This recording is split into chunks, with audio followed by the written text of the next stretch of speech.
right now. Perfect. So is there anything that you wanted to talk about prior to me getting started with the questions I have prepared? I think it's pretty good. How long is your ideal length for the Yeah, interview? so normally the interviews go about an hour and five. Yeah. I have the block an hour and a half just in case we get to talking and things go longer than expected. But I would say almost Yeah. exclusively through 38 episodes, I've Mhm. only had 3 or 4 that have gone over an hour. Yeah, that makes sense. Sounds good. And when you think about who's the listener that you really want to reach, or what's kind of your goal that you would really hope to bring in terms of kind of message content and bring? Yeah. Yeah. So the average listener of this podcast obviously cares about athletes and athlete mental health, but they also love the athlete perspective. So I've had a mixture of athletes and coaches and sports psychologists, but Mhm. what I see gets the most attention are the athlete specific stories. So I have the sports psychologists on to talk about things like relaxation and focus methods that Mhm. are applicable to the listeners, Yeah. and those do get traction, but I mean the stories that I enjoy telling most I think come from the athletes. Okay, great. Sounds good. And as far as people connecting with you, who are the listeners, is it a range of ages and sports? And yeah. Yeah, so they're normally about 18 to 45 according to Mhm. the Apple podcast statistics that I've been kind of tracking. Great. Primarily male, but I have over the last maybe 5 or 6 episodes gotten an influx of women as well, which is really Mhm. exciting. And I try Great. to vary my guests up as well, like not too many male to female. I mean, at the very beginning, I had like a string of 7 episodes that were just male, and I like Okay. to diversify that as well. Good for you. Yeah, sounds great. Good for you. Are you enjoying the podcast? Have Oh you? yeah. I Yeah. mean, I love storytelling and I love getting interesting stories on as well. Like your episode will come out I think Wednesday. And Okay. then the week after, I have a Radio City Rocket coming on to talk about precision dance. So they're not all like revenue building sports as well. Like I like to diversify within the athletes I bring on. Like Yeah. a couple episodes ago, I had a race car driver on. Nice. And it's just interesting to hear all of the stories so that it's not just, okay, here's my 17th football episode. Here's my 18th men's basketball episode. Like I like to bring in a lot of different mindsets and age ranges and areas of emphasis. And I think that this episode is going to be really a nice addition to that, what I have already. Sounds great. You'd love to land a show with a major network down the road. That's the dream. That's the plan. I mean, Yeah. I love ESPN 30 for 30s and E60s, and that kind of storytelling is what really launched Mhm. my journalistic thought process. Mhm. And so I never found a mental health specific kind of area Yeah. that was really covering exclusively.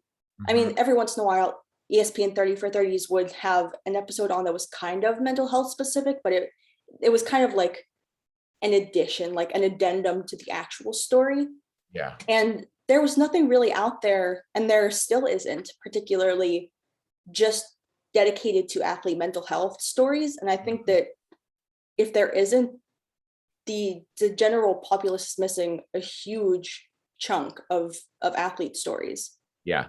I feel like in the last 6 months, it's become something that more people are aware of. Yeah, Yeah. and I think that I mean a lot of the athletes that I have on are like Simone Biles, Kevin Love, like Mhm. these athletes who are very vocal about their experiences, but at the same time are on an incredibly large scale. But Mhm. in the collegiate atmosphere, in the professional sports atmosphere that aren't as necessarily pedestal as Right. like Simone Biles and Kevin Love, Yep. there are so many stories that don't get covered. And that's what I love about the people that I've had on so far because they're 19, 20, and Yeah. combating, I mean, everything that a regular college student has to, plus they're winning national championships. Like That's right. it's just it's so cool the kinds of stories I've been able to cover. Great. Awesome. Good. And where are you now, Julie? Are you in the East Yeah. Coast? I'm on the East Coast. I'm in West Virginia. Okay, great. Yeah. So, and I've actually had a Dartmouth, at least one, maybe two Dartmouth athletes on this podcast. So Have you I really? have like a little Oh, community of nice. Dartmouth athletes built here, and Outstanding. I don't even know why. Yeah, that's great. I love it. Yeah, because it's not a big school, like you said. Right. Yeah, But anyway, so let's just kind of hop into the great. questions. Can Yeah. you work me back to when you first got introduced to soccer? Sure. So yeah, we're just transition. We're officially starting then. Yes, Super. we're Okay, officially starting. right on. Go ahead. Sorry, my bad. Just checking in. All right, I'm with you. Go ahead. Let's or if did you want to start again or so No, I mean, I'm gonna audio? continue to record. Like I edit everything down anyway. So if there's anything, and Got if there's anything that I ask that you feel like is too intrusive, or any Yeah. detail that slips out that you didn't really want edited into the podcast, please tell me at the time. I'll edit it out. It's fine. Good. No, If that's there's any question that I ask, I don't anticipate there being one, but if there's a question that I ask that you yeah, are like, I'd rather right. not talk about that, Yeah. tell me, we'll edit it out. I think I'm good. I think I'm good. Okay, so yeah, ask me that first one again, and then All right. sounds great. So what age were you when you got introduced to soccer? And was that a decision that you made, that you were just watching soccer on TV and you said, Mom, Dad, I want this? Or was it something that your parents introduced you to as a way to just get you moving? Great question, Julia. Soccer wasn't my first love when it comes to sports. I grew up on the campus, University of Minnesota, and we lived in an apartment, and it was in the parking lot of the football stadium. So football, hockey, basketball, those were the first three that I started watching. And I told my parents, I was in preschool, I want to do this when I'm an adult. Like, I want to play pro sports. I knew it early on. And I played soccer, in the field a little bit, a couple times, couple seasons. But then it wasn't until sixth grade, and the soccer coach at the time, who turned out to be a legend in Minnesota, and Buzz Lagos, is someone who his fingerprints are all over soccer, not just in Minnesota, but around the country. And he was a coach that needed a goalkeeper, and he was watching me play basketball. Basketball was my favorite sport. And he saw the potential because of the hand-eye coordination, and he started to train me. And so I was teachable, and it was exciting. We had a great team, great coach, great culture. And so it didn't take long for me to dive in and just really enjoy soccer. So let's kind of touch on that teachable mentality. That Yeah. has been kind of a low-key buzzword with the athletes that I've had on up to this point, and even the coaches as well. What do you think goes into being a teachable athlete?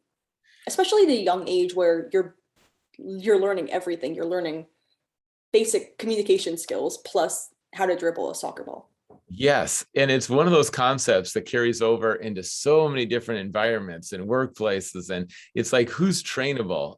Is the desire there? Is the ability there? And when you put desire and ability together, like, people can flourish in their careers. And sometimes those are the roadblocks. Either someone doesn't have a desire to get better, or someone just doesn't have the ability. And for me, the desire was there, because if I'm going to play, especially goalkeeper, the last thing you want to be as a goalkeeper, because you're a goalkeeper too, is making mistakes. Your team loses. Midfielders can make 8 mistakes. Goalkeepers, you can't make one. So it's not level. The playing ground's not level, but that's part of the responsibility and also the opportunity with the position. And I think for me, jumping in a team where the guys have been playing for years, and I was just brand new at the sport, getting around a mentor and finding a mentor. And that's true in so many areas of life, that if you want to move forward, we're going to be lifelong learners, hopefully, but find people who can meet you where you're at and then take you to the next level. And just learning how to kick, learning how to throw, learning how to dive, learning how to land. That was huge, because as a goalkeeper, there's a fear factor in diving and landing, and there's also a fear factor in breakaways and diving at someone's feet. And that's not something you practice. It comes natural. So how do I do it? I don't want to get injured. I don't want to let in goals. I want to do this well. And things happen quickly. And he kept saying that, like, what I'm teaching you, like, you're putting it into practice. And I believe that's true in the workplace and faith. There's so many things in life where, we have so much information available on our fingertips, but it's not just the information, it's going to be the transformation and new habits as well. Habits are huge in learning something new in your craft, and starting to learn those drills that were going to help me, in the progression. And there's 4 levels, and maybe this is a little deeper, but there's competence, and of course you're not competent, and then there's conscious, you're thinking about it, and then there's unconscious, you don't even have to think about it. And something like tying your shoe, you get into that position where it's unconscious competence. It's not where it starts. First, you don't know what you don't know, and then you start to realize what you don't know, and then you start to do it, but you really have to focus and think, and then it's so freeing when it's just coming naturally. And so that was a progression that I was learning from Buzz Lagos as a goalkeeper. And it was just fun too. It was just pure joy. Playing sports has always been one of those, for me, my parents got divorced when I was 7, and sports were just such a thrilling part of life, because there's teamwork, there's games, there's fun, there's passion, you're learning, all that. And I've just always, you don't have to, you can tell when someone's excited in their eyes, I think. And some people, it's like the eyes glaze over, and others, there's a fire in the eyes. And you put me in any sports context, it's like, yeah, let's go. And I still enjoy it today. How did you get into goal when you started in the field? I mean, personally, it was just because my coach was moving us all around and seeing what worked. Mm-hmm. Were you kind of destined to be a keeper, or Mm. did it work a similar way? Great question. Sometimes in youth soccer, they put someone in the goal who doesn't want to run or can't run as fast or doesn't have the foot skills. And so there's like, yeah, you play goalie. But for me, it was different. And that word destined is a powerful word. Basketball was my dream. And even in high school, I played basketball and soccer. And if I could have played Division I, either sport, I think I would have chose basketball. But in terms of talent, I felt like my basketball ceiling was probably Division III, and yet soccer, there was so much potential there. And even with goalkeeper, that's the position I played the best. It would be fun to play in the field, and I played a little defense, sometimes, and I'd enjoy it. But ultimately, with sport, if you want to keep playing, you got to go with your strengths. And for me, goalkeeping, the part that was the toughest part, and there's a great podcast for it, I think, is the battle between the ears and trying to win that victory in the mind, and the pressure. And when you fail, how do you respond? And there's so many things, anticipating. All of that was a huge part of goalkeeping. And, in sport, it's always a combination. I mean, it's your fitness, your skills, but it's also your mentality. And especially for a goalkeeper, your approach to the psychological part of the game is massive. And I think that's actually something that, again, was a good fit for me. And so, yeah, it was a good fit. Sometimes you don't see it when you're just playing sports, you're having fun, and then you look back. I've got one of our 4 kids is really into sports and enjoys a number of different sports, different positions. And I'm curious as a parent, and I don't put pressure on him, but I'm curious in the coming years, because he really has that passion for the game. I think he's got that, Division I body. And so a lot of pieces are there, but I honestly don't know which sport he's going to land in which position. It's going to be kind of fun to see how that plays out, but it does become clear. And you just see, yeah, this is a goalkeeper, not a forward, or, this is a soccer player, not a basketball player. And it's a discovery process too. I mean, keepers get recruited at 13, 14. How old were you when Dartmouth was reaching out to you and saying, we want to build our team around you? Yeah. I would say it was a little later for me. And there was some, I was playing on different Olympic development teams. So there was some exposure, and there were a number of coaches. They would start coming, of course, to our tournaments. And because we played in different tournaments around the country, there was some connection there. But I don't think it really picked up until my junior year. And then, it started to get clearer and stronger. And in terms of recruiting, one of the reasons I chose Dartmouth was because the coach was so personal, and it's a relationship, and life's about relationship, and the quality of, your experience in sports ties into your relationships with your coach, the other players. And some coaches in the recruiting process, they just want to know, hey, what are your grades? What was your SAT? They would just ask some basic questions, and it wouldn't go as deep. But I felt like I had a friend at Dartmouth, which coach Bobby Clark, who's really a legend from Scotland. He's coached in the US at Stanford and Notre Dame, won a national championship there, and he's coached overseas. But I just felt like I had a friend, and I had someone that like I wanted to spend time with, wanted to learn from, someone to be a mentor. He was a goalkeeper as well. So there were a lot of things that stood out, and I'm so grateful how it worked out. Growing up in Minnesota, my thought process was, I'm going to go to California. I'm going to get to the beach. I'm going to get to the warm weather. And I applied to a lot of California schools, but I ended up going to Dartmouth and New Hampshire, small town New Hampshire, pretty far north, cold winters. And it ultimately wasn't about weather. It's about the relationship and the opportunity, academics, athletics, and that's where it came together. When you got to Dartmouth, then you majored in psychology. And we were just talking about the psychology of a goalkeeper. Did you see what you were learning in class transition onto the field? It was exciting to see, some overlap there. I did a project on performance and with athletes, and it was an independent project. It took a semester, and I interviewed different athletes on campus. And one study that stood out, the results of my study, and is that there's a bell-shaped curve. And with that bell-shaped curve, that picture right there, there's a peak zone for performance. And what I noted is that for a lot of athletes, they were actually doing a little better in practice than in games. And so practice doesn't have as many elements in terms of challenges, obviously, but more than that, it was you can't come into a game unprepared, or you can't come into a game too casual. I mean, you need adrenaline. There's the eustress and the distress. The eustress is the good stress. It's like, all right, here we go, game on. Let's win. Like, let's play together. And you need some of that. Then the distress is when you feel the weight of the world on you, and it actually hinders performance. And there's a point where you have to move past just kind of that complacency or lethargy. And then on the other hand, if you get overamped, you can actually hinder your performance. And in terms of a soccer goalkeeper, kind of call it white knuckle. It's like when you're so tense and it's like, oh, the ball's coming, the game's on, the conference championship's on the line. Like, I can't let in a goal. Like, you don't have that freedom and that joy, and you don't have some of the quick responses, and you can get in your head and overthink things, and you can't play that way as an athlete. So that was, a particular project where I thought, I saw the results, and I thought that's so helpful for me. And the challenge for me, because I'm just naturally a little more intense and focused, is how do I scale that back so I'm relaxed enough to play well? And even something like prayer started to help me, because faith-wise, I didn't grow up believing in God, and that's something in college I kind of discovered, this new relationship with God.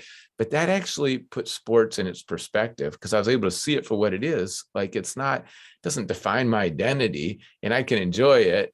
And that was one of the things, praying before games with some teammates, that helped me kind of stay in that zone. What would you pray for? And how receptive were your teammates to joining you? Right. I think I was surprised I was doing it, and they were a little surprised. And then I was surprised that a lot of them wanted to actually do it too. So it wasn't one of those things that was a program or planned. It just kind of came spontaneously. And it was optional. It was before a game. Now, a lot of pro sports teams have chaplains, and they have prayer opportunities, or NFL games, you see them afterwards on the logo praying. So it's not totally out of the box, but for us, it was new. And a lot of them came out to the game. And, there's all kinds of interesting prayers that happen around sports, and, two teams both praying they win. It wasn't so much my prayer, and I really didn't pray we would win, but I would pray that, what we had practiced, we would be able to do that well in the game. It's kind of like praying that you put your best foot forward. So sometimes I'd pray for quick reflexes, or sometimes pray for good decision making, or, those specific prayers.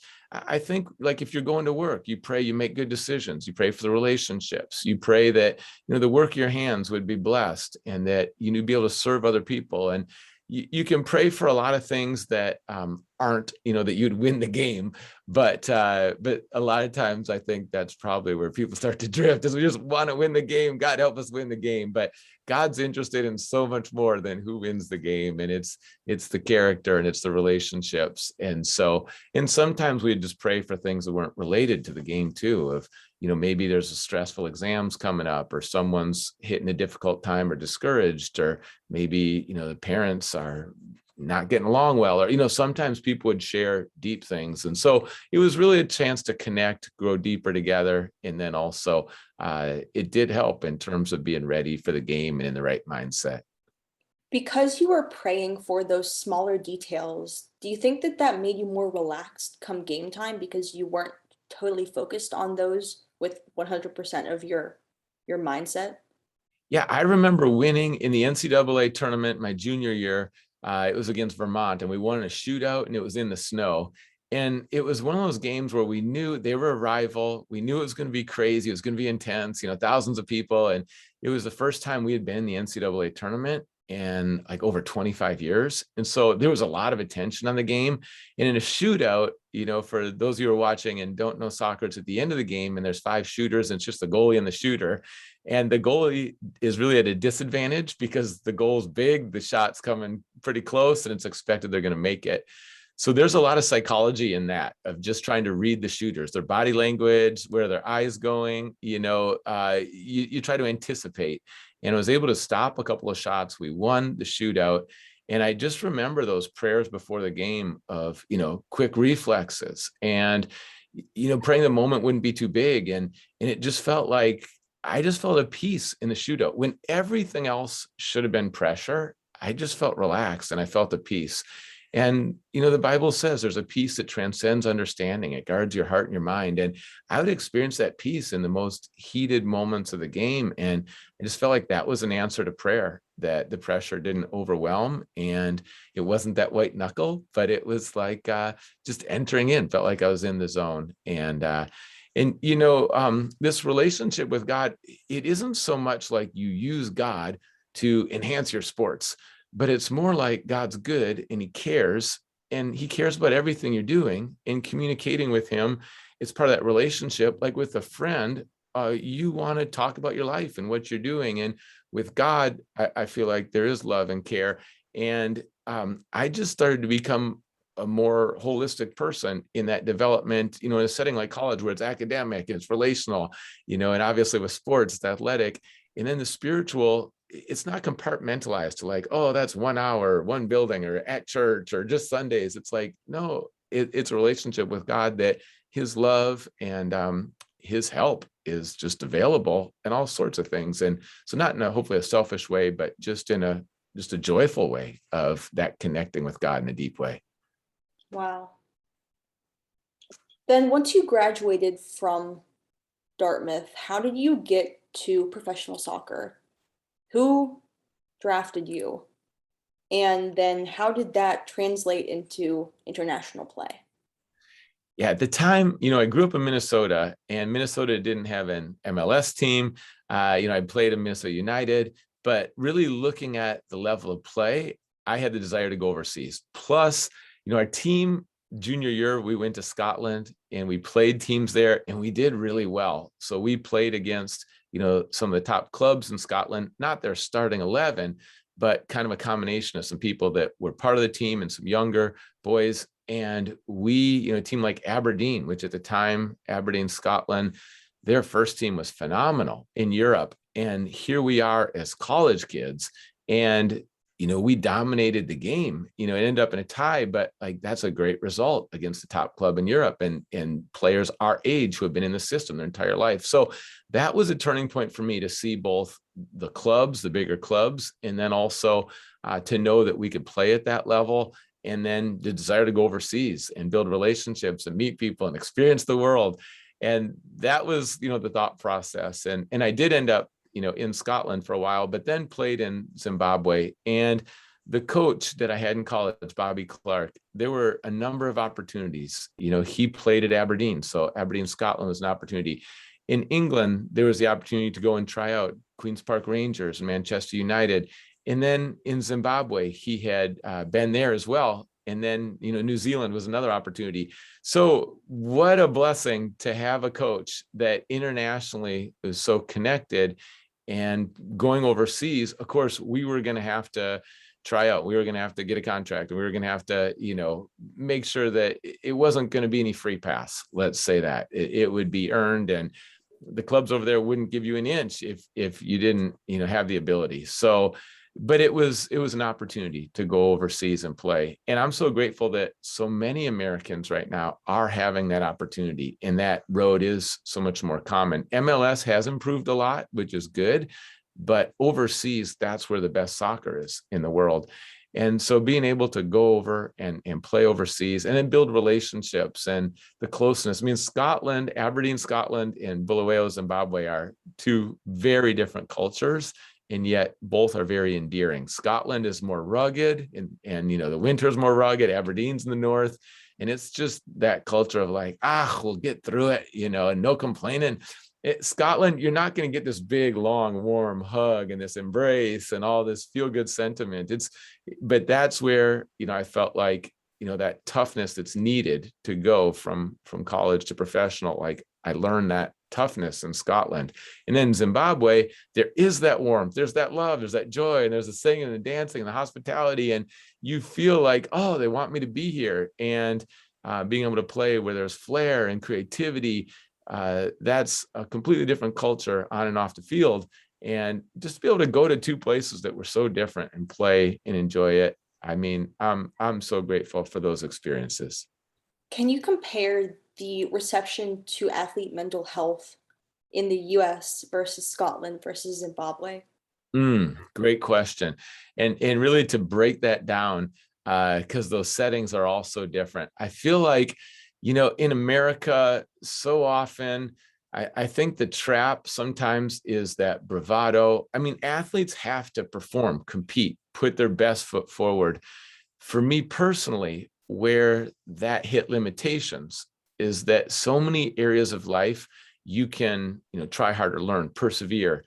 But when you really face massive challenges and you're going through, what I went through when my career ended and I took an anti-malaria drug to prevent malaria, it was prescribed, it built up toxic levels in my system. I was fighting. Well, we're about to talk about that. And yeah, we can dive into that in 10 years of, full recovery. When I hit that, suddenly my athlete mentality, which had served me well, of you try harder, you do better, you learn, you grow, you come back the next time. Because as a soccer goalkeeper, like I would make a mistake, we'd lose the game.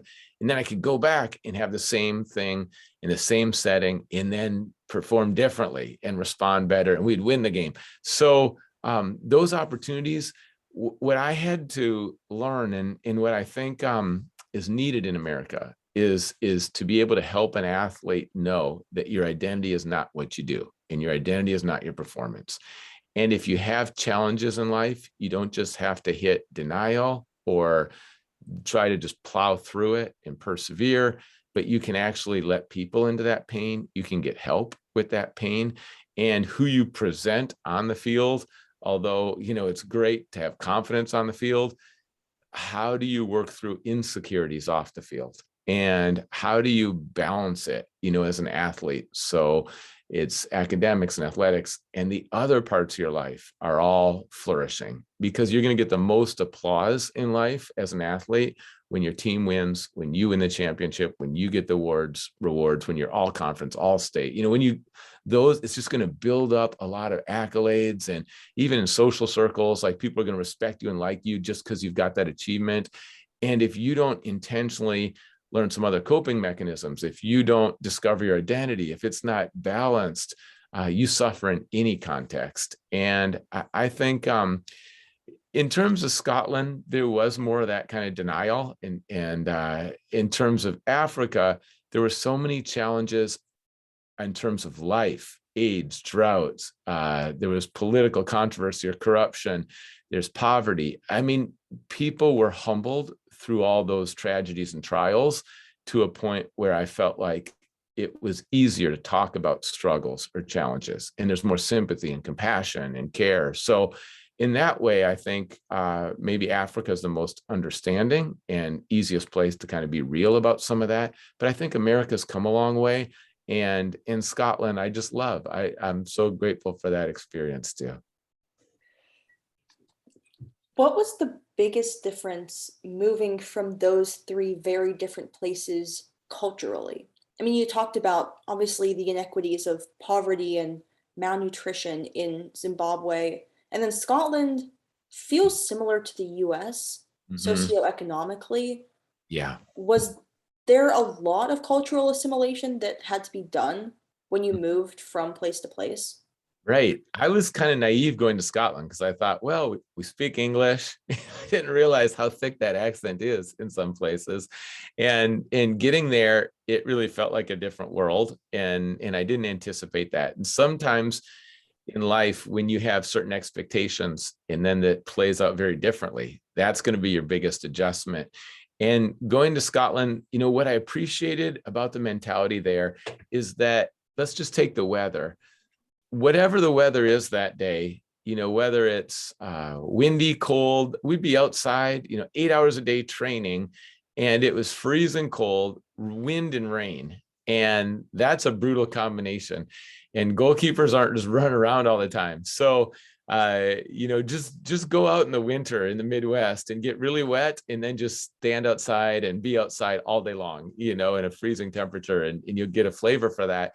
And what I liked about it is in Scotland, it was that we're going to go out, we're going to train hard, we're going to go full effort, and the weather's not going to have a say. And I feel like what that helped me is that you can make so many internal decisions and you don't have to worry so much about, oh, what if this happens? What if this doesn't happen? What if this person thinks that? No, you get it right internally and then put your best foot forward. And that was so helpful. And also, it's a great day. It's a great day. And you like, are you seeing the same day I'm saying? Like, if you can't play today, and there's just like, we're not going to complain. We're not going to complain. And that is so healthy. That's like, let's get rid of the drama. Let's get rid of the complaining. Let's be grateful. And this is the weather for today. So get your internal setting right and let's go for it. And that's a maturity that I appreciate, that in Scotland, and it's something that it's rugged and it's so needed in so many contexts. And then in Africa, it was the generosity and the hospitality that stood out to me, the kindness, the warmth. People would, give you anything and just not because they had to, because they wanted to. It's like, let's say they didn't have much food, they would bring out the best piece of meat for you. And they would just do that out of love and honor and hospitality. And I thought, hospitality isn't about what you have in your bank account or your home or how big your home is or how clean your home is. Your hospitality and generosity is about what's in your heart. And I thought, wow, with all we have in America, imagine if we had the same generosity, if we opened up our lives and homes and just cared for people with that unselfish love, how powerful that would be. And so I was going to other places. I was grateful that English was spoken. I started to learn a little Ndebele, but not much. And so same language, very different cultures. And I think we can learn so much from each other. And being able to go to different settings, you can pick up what are the strengths in this culture, and then how could I bring that back to where I am? And I look at those experiences and they shape me, and the people in those places are still in my heart as well. So, moving from Scotland to Zimbabwe, how did that manifest? Were you working with an agent? Was someone in Zimbabwe contacting you? And once you got there, what was your first impression? Because it was so different than anything you'd ever done before. That's right. The Highlanders Football Club in Bulawayo. And going there, signing the contract, we also tutored students on the side. And, the things that stood out to me in Africa were really off the field. On the field, great guys, great players, incredibly skilled. Sometimes as a goalkeeper, I would prefer the defenders to maybe be a little more cautious. In Africa, they love skill and flair. And so the fans just light up. Like a defender, instead of just a safe pass, might try to nutmeg someone, which just kind of put the ball between their legs. And it's like, oh no, don't do that back here. Forward can do that. Don't do that back here. So the systems weren't always there, but it was a lot of fun and incredible athletes. Loved playing there. But what caught my attention was AIDS. And we had guys on our team, guys on the national team that were, early 20s, healthy, some of the best athletes in the country that were dead a couple months later from AIDS. And when you start watching that, all of a sudden, soccer doesn't look so big. And looking around at the poverty, I hadn't experienced poverty before. It's one thing when you read about it, it's another thing when you're there. And even for me being the only white person in so many contexts, and the name is Makiwa for white person, and it's not derogatory. It's just kind of a novelty in a lot of settings. And when I would walk through, just the city, groups of kids would start to follow and you just hear the kids. They say, Makiwa, Makiwa. It's like, there's this sighting. There's a white man, Makiwa, Makiwa. And they'd follow, and they were so curious, and they would just want to, touch my hair. And I had hair back then. They would want to touch my skin. They just, kind of laugh. And they were just having fun discovering that, okay, here's a white person. What is it like to talk to? And what is it like to be white? And those experiences, those were also new to me. And the person I went with, Tommy Clark, he ended up really devoting his life towards AIDS education, prevention, grassroots soccer, 501c3. It's well known. They do great work there. And I'm grateful, but I believe that passion came out of seeing the pain. And I think in life, pain can lead to the greatest passion and even purpose. And I saw that with Tommy, that the passion and purpose he connected. He went on to med school. So he played soccer for a while and then went on to med school. And now, he's just cared for people in Africa and saved so many lives, from the prevention of AIDS. And I think it came out of that experience. So what we were seeing and experiencing off the field, I think had a far greater impact than what we're even experiencing on the field. Wow. This episode is going to be so good. Oh, you're kind. Thanks. One thing that stood out in Zimbabwe as we were tutoring students, and there would be adults that would come back for the times of tutoring and wanting to finish their high school degree, is that I kind of assumed growing up in America that you choose your degree, you go to college, you choose a degree, then you have all these different opportunities, and then you choose one, and you have all these choices, and you're empowered. Well, in Zimbabwe, the economy and really the overall situation is that there were so few jobs available. And it really didn't make a difference for many people because the only job might be in a factory and hands-on. And it might be a job that was, extremely challenging, but there was no chance to come in, get your education, and then move up to a different position, one that you desired, one that fit your gifts, so a lot of people either were unemployed or they had to take a position where they were overqualified. It wasn't their passion. And I saw that dedication in those positions to provide for their families. And I thought, what a blessing that we have in our country where you can get the training, get the education, and then look out at so many different career options. And I've never taken that for granted after being in Zimbabwe. And just my heart would go out for these people because some of them were so skilled, some were so bright, and yet they weren't going to be able to use that training in a lot of settings. And again, there were so many things I just didn't take for granted when I came back from Africa, just stepping into a grocery store. I'm like, are you kidding me? Like, we've got 50 different options for milk and like 1,000 options for yogurt and like, another 100 for cereal. Like, when you go into a grocery store in Zimbabwe, it's pretty simple. And I was in culture shock coming back into our grocery stores. Like, I can't believe how much we have available to us at our fingertips right here. How many people would frequent your Zimbabwean games? Yeah, the stadium was packed, and then it would be more than packed. So, it would hold thousands, but then really there's probably fire codes and how many you're supposed to have in there, but that all gets pushed aside. So Barber Fields, it's as many as come is what it felt like. That's awesome. But what's not awesome is the anti-malaria drug that you were prescribed that really could have ended terribly. So it was prescribed to you in the United States, and then you brought it with you when you went to Zimbabwe. When did you start feeling those symptoms? Because they were pretty severe. Yeah, it wasn't until many months later, and you take the prescription every week and it builds up toxic levels in my system. And the symptoms weren't noticeable. And then kind of all at once, they started to break out. And the first one was migraine headaches. And I never have headaches. And they were so intense, I couldn't handle any light, any sound. It's like, what's going on? And then double vision, and then started to have crazy dreams. And then I noticed my heart rate would escalate, and it would be 160 beats a minute sitting still.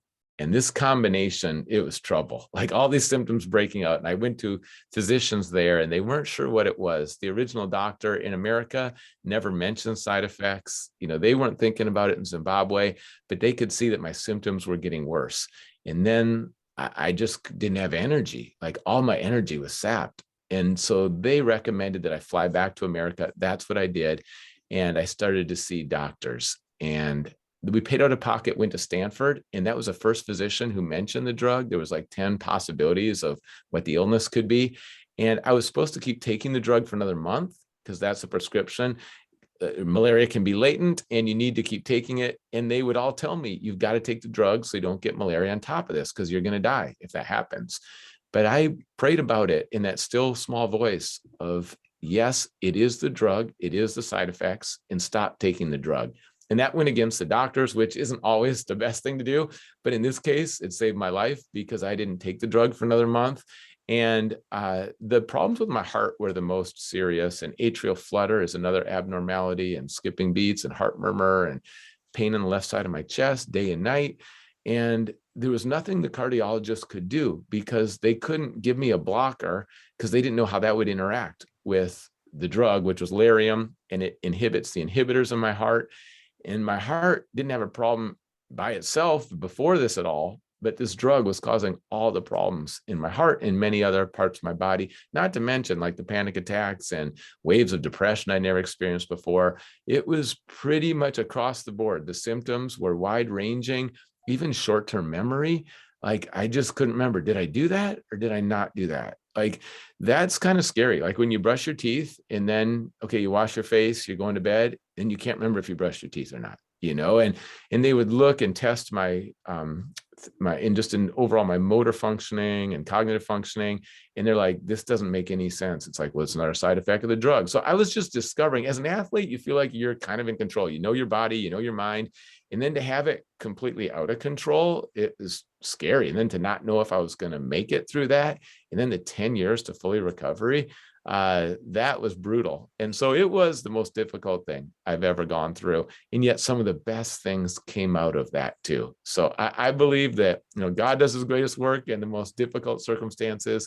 And I believe that there's so many redemptive things. We grow the most in the suffering. Like there's the most fruit in the valley. The fruit isn't on the mountaintop, it grows in the valley. And I think that out of those experiences, there was a transformation for me. I've mentioned identity. Identity is like an anchor. You drop it somewhere, you choose where you're going to set your hope, who are you, what defines you. And I took it out of performance, and that's where I landed in God's presence and his love. And there was a security I've never had before that. And it's like it landed. It hasn't changed. Like that's where my identity is. Because I can lose soccer, I can lose health, I can lose friends, I can lose money, I can lose a career. I can't have my identity in something I can lose. And that was a big one. Mindset wise, I started to write down 10 things I'm thankful for every day. That habit is continued with gratitude, because when you lose a lot, it's easy to overfocus on what you've lost. And I need to remember what I still have. I wanted to have gratitude. I started to chart my progress throughout the year of now I can walk 15 minutes without my heart racing too fast. And, with the heart monitor on. And so I need to celebrate that, because when you have a long-term recovery, a lot of times it feels like you're not improving. But I had to chart it to see, actually, I am getting better. It's just very, very, very gradual, but I'm heading in the right direction. Those little glimpses of hope go a long ways. And shifting, I never thought I'd be a pastor. That was not on my radar, but that was a shift that came out of it. Praying for me was kind of intellectual before that, but I learned how to give God stress. And that was a new thing, cast that anxiety on him. And there were just so many things happening on deep levels that I think if my soccer career would have continued, I would have enjoyed it. I mean, there would have been a lot of good things in life, but I wouldn't have done that deep dive. And I think, at least for me personally, that deep dive has been the most transformative times in my life. And when you really have, it's kind of sobering, or it's pain that helps us. C.S. Lewis said, there's whispers in the pleasure, but the pain is a megaphone that God uses to rouse the deaf world. And I believe pain gets our attention, and pain is where growth happens. And I wouldn't want anyone to go through what I've gone through, but it also built a compassion for other people who are suffering. And out of that pain, I've just connected with so many people and been able to encourage people who are going through hardships. And so all together, I think, it's like I wouldn't change it actually. And man, after 5 years, I don't think I would have said that. After 10, I don't know if I would have said it. But now looking back, I would say it was so defining for me in my life. And so many good things came out of it that even though the pain was really, you can't measure it, because of those good things, there was a redemptive peace. And I just say that's the grace of God. And every day I'm grateful. I just know if I'm in my right mind, if I have physical strength, I am so grateful. That is a gift. Today's a gift. And I want to make the most of the opportunities. And I just haven't taken my health for granted. And that's a long answer, but is a big part of my life. What year was this happening? That was back in my 20s. So, quite a while ago. I've been a pastor now in a number of different places in America. I was a college pastor at the University of Iowa, and go Hawks, Big Ten. But I was able to, reach people who were just like me, coming on campus, just wondering, like, is there more to life? Because it felt like, I say this, and this may be a psychological, viewpoint, but I say there's two stories. There's your outside story and your inside story.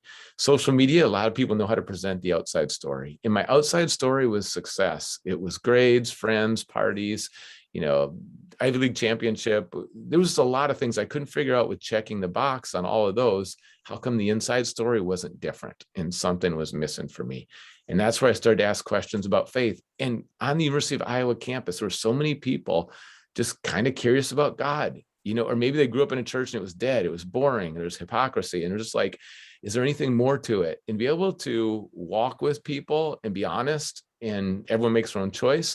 But that was so amazing. Our group went from about 20 to about 800 in the University of Iowa. And it was just something really special that happened on campus there, and so many lifelong friends, and then California and now Seattle. So I look back, and it's just interesting because I feel like I can relate to my family. Was kind of like Baskin Robbins, 31 flavors spiritually growing up. We have rabbi, Jewish, Catholic, ex-Catholic, atheist, agnostic. I didn't believe in God. So I know what that's like. And then athletics and, playing at a high level there, and then ministry and being a pastor. And so 3 really different kind of times in my life, but that's my story, and that intersection of faith and sports and the healing and the restoration.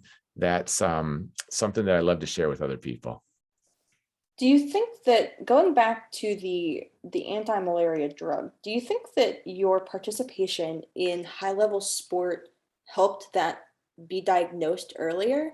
Or do you think that it would have happened regardless? Sadly, some people didn't make it through that. Some people didn't recover as well physically. Some people didn't recover as well emotionally. So I think that I did need all the health I had. Things that came out of that, a good night's sleep, drinking enough water, eating healthy, exercise. Those are things that ever since that time, I've just continued, because I realized health is such a gift. And I didn't want to, lose any health, going forward. It's like, it was like, as a professional athlete, the ceiling was high in terms of how much health I had. And then once I got sick, the ceiling was really, really low. And I didn't want to do anything I could control, because that was out of my control. So anything I could control in terms of, those healthy eating choices or exercise, I was going to maximize what I could. And I think that the doctor said this so many times, because I was in such good condition, in my 20s, that helped my body absorb and make it through all the trauma that it went through. So yes, if I would have been in worse shape physically and had those side effects, it could have been brutal.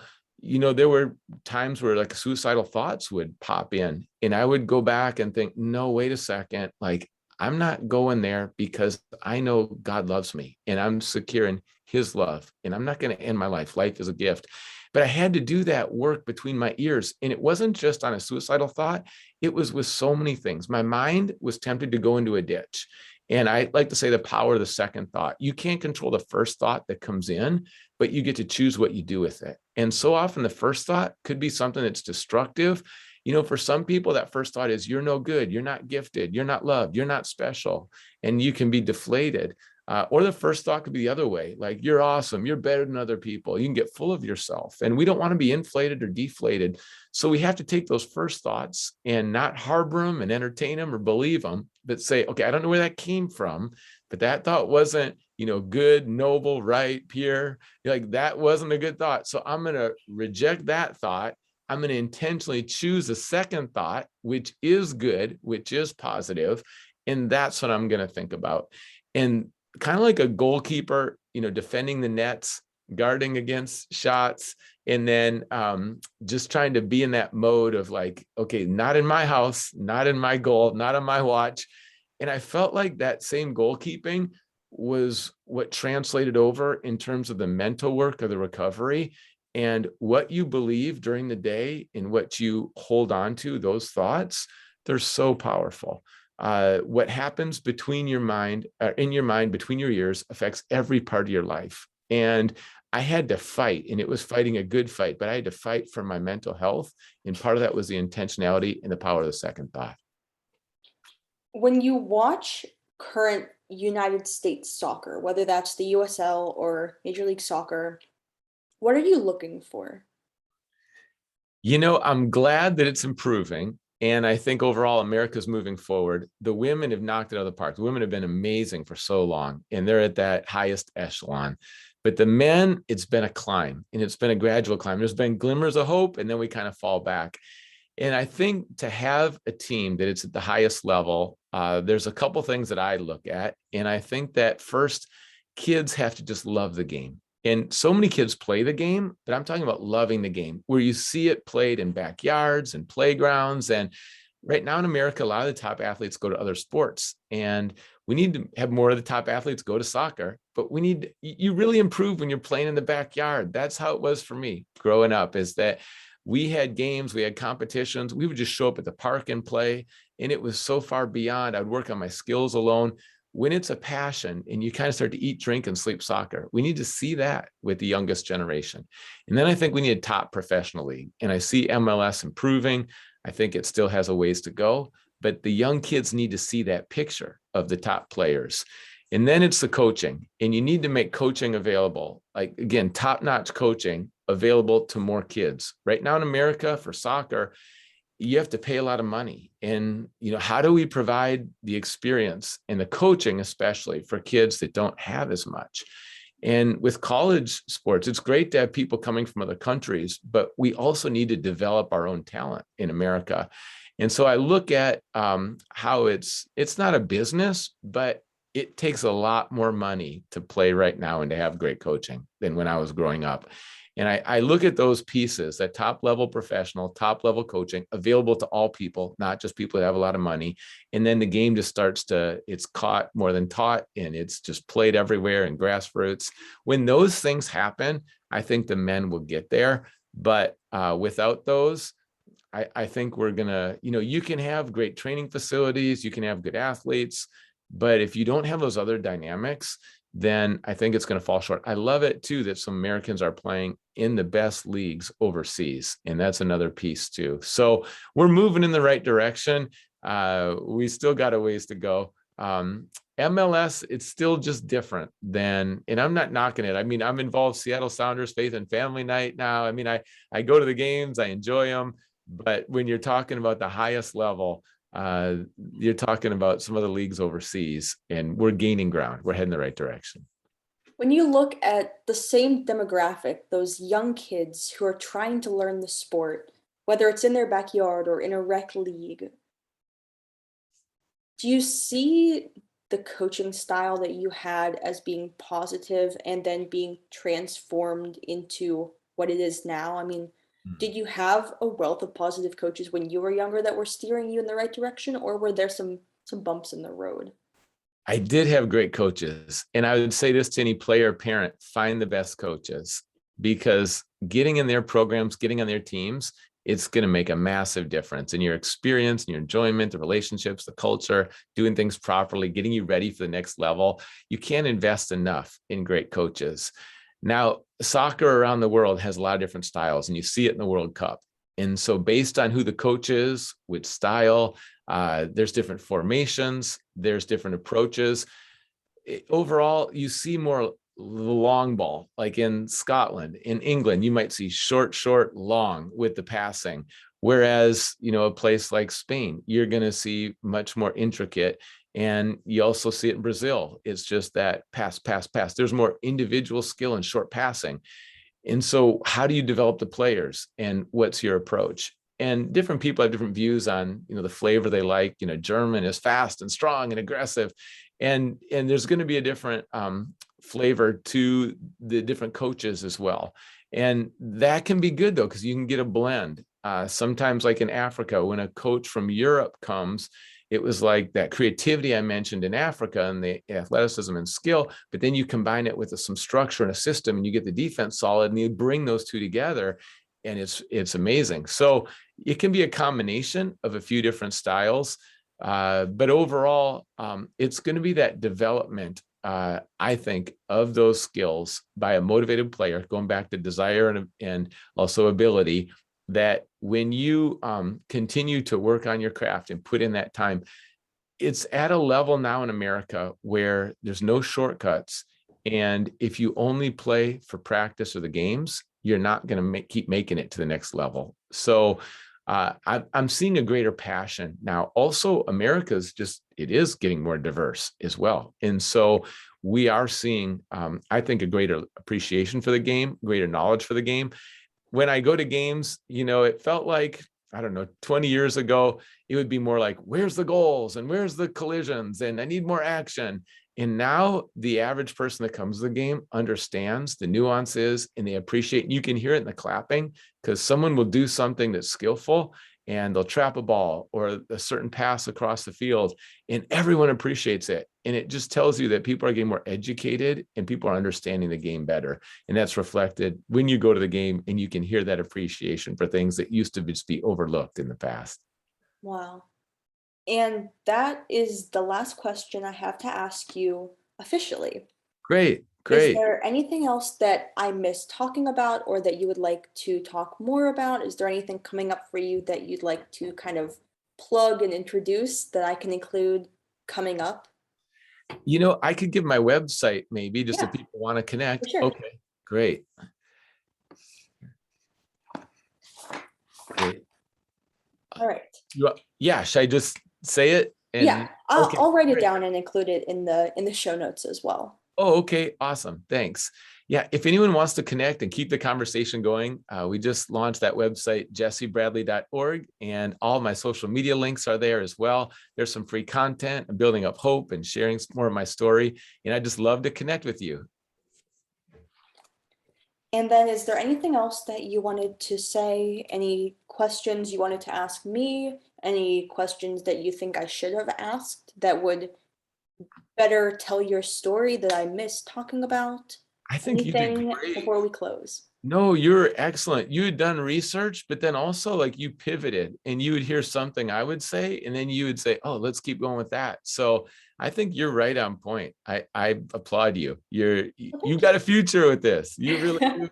You got a future Let's with hope.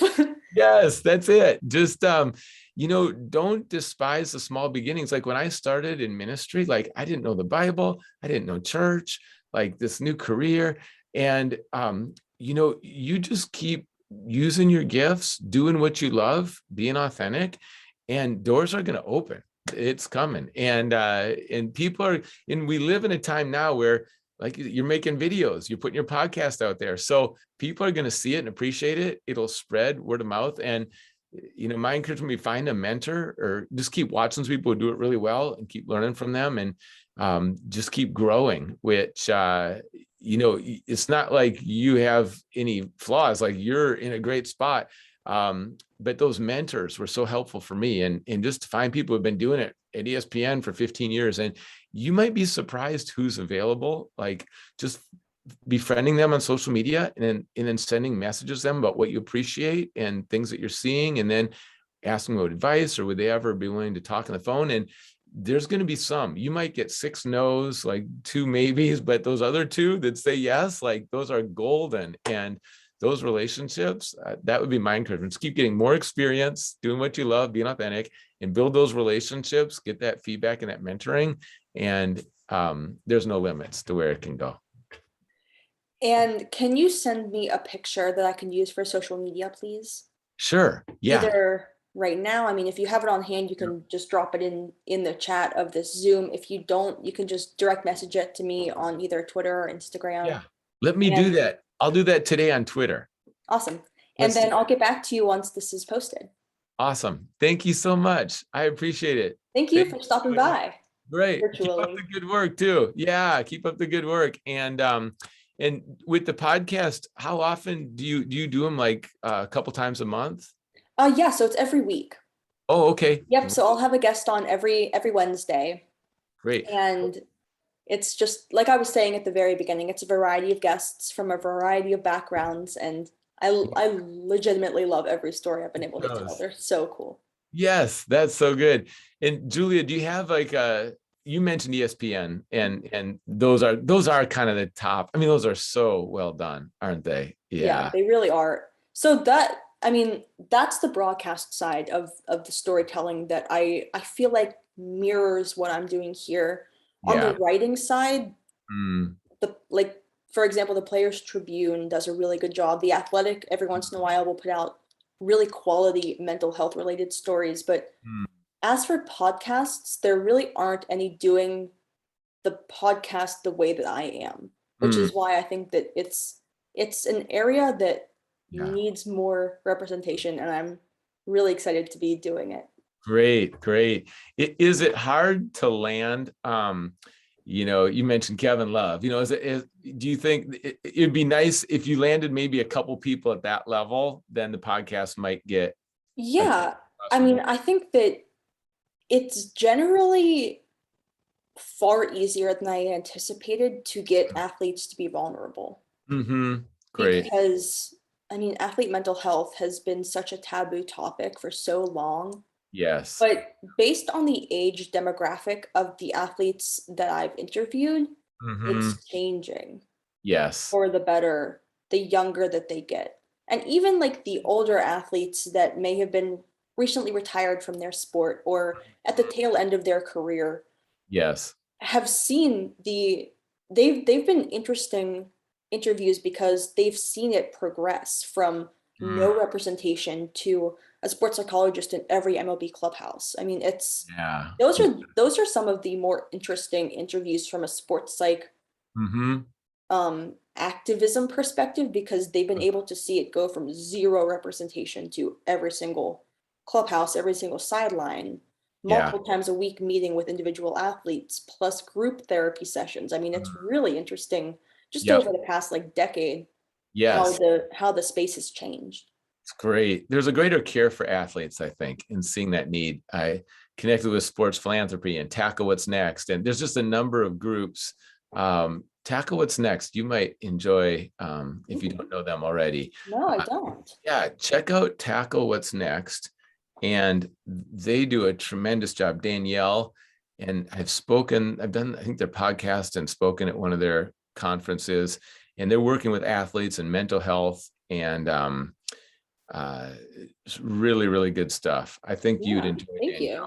Yeah. And Danielle's outstanding. So tell her I said hi too. But yeah, there's more, it feels like awareness, care. And like you say, with the younger athletes, the older culture seems to be more like, you don't talk, you tough it out, you stay private. In the younger generation, it's more like authenticity and I got to be real. And they're just talking about more. And that's hopeful. It's really hopeful. Yeah. Yeah, I think it's a great time to launch a podcast like this because everyone seems to be talking about it now more than ever.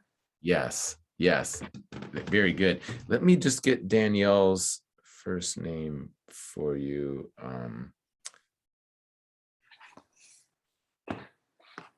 Okay, it's Danielle and then Berman. Berman? Yeah. So Danielle, Danielle. Yep. So 2 E's and then Berman, Berman.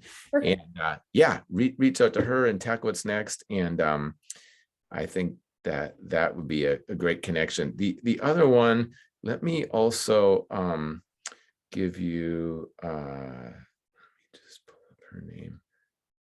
Okay, then the other person is Kayla, Kayla. Okay. And her last name is Bradham, Bradham. And she runs the Sports Philanthropy Network, and they have a major conference, lots of athletes, and it's all like legacy after the locker room. So a lot of mental health stuff there. And both of them, you can tell them I recommended that you reach out to them, and Yeah, for sure. I know them both well, and I think you'll really connect and enjoy those. Yeah. Cool. Great. Okay. Thanks so much, Julia. Bye. Have a great rest of your day, and I will look forward to that headshot, and then I'll get back to you when this is posted. Great. Thanks so much. Appreciate it. Bye. Have a good rest of your day. Thank you. You too.